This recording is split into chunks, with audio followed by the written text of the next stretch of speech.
nk'uko mubibona iyi ni starter motor cyangwa mu kinyarwanda ndakwita demareri, iyo yatsa imodoka.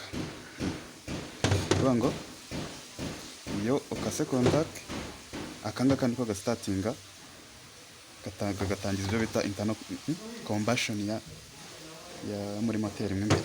Okay. So ahangaha haba hari umuriro direct kuri batiri, noneho hano ho hazaho umuriro ari uko dukoze start, twakaraza urufunguzo tugiye gustatinga, nyine tugiye kwatsa imodoka. Hano bikora bite sasa? Iyo startinze akangaka kano gace ko hejuru bita starter solenoid, ariko akangaka turagafite kari separe n'iki. Noneho akangaka ukuntu gakora gaswitchinga umuriro ukazamo hano. Ikino gice cyo mo imbere, iki ngiki kiba kirimo iki ngiki aromaca, kiba kirimo iyi kiba cyita commutator. Iki ngiki nicyo kibyara motion yo kwikaraga, gukaraga, akangaka gahita kikaraga.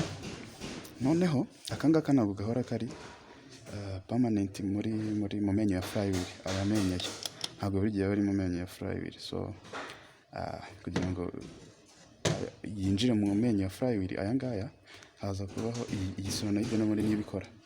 Hano gutya haba harimo akantu twita fork, kuvuga ngo iyo hano haje umuriro, hano harimo akantu gahita kaza,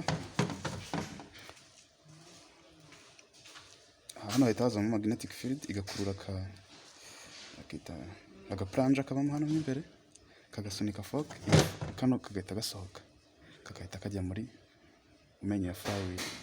Noneho hano kubera naho haba hahuye umuriro uhita umanuka ukaza hano kuri amaca hano, iyi motion nayo igahita iboneka yo kwikaraga. Nuko bimeze.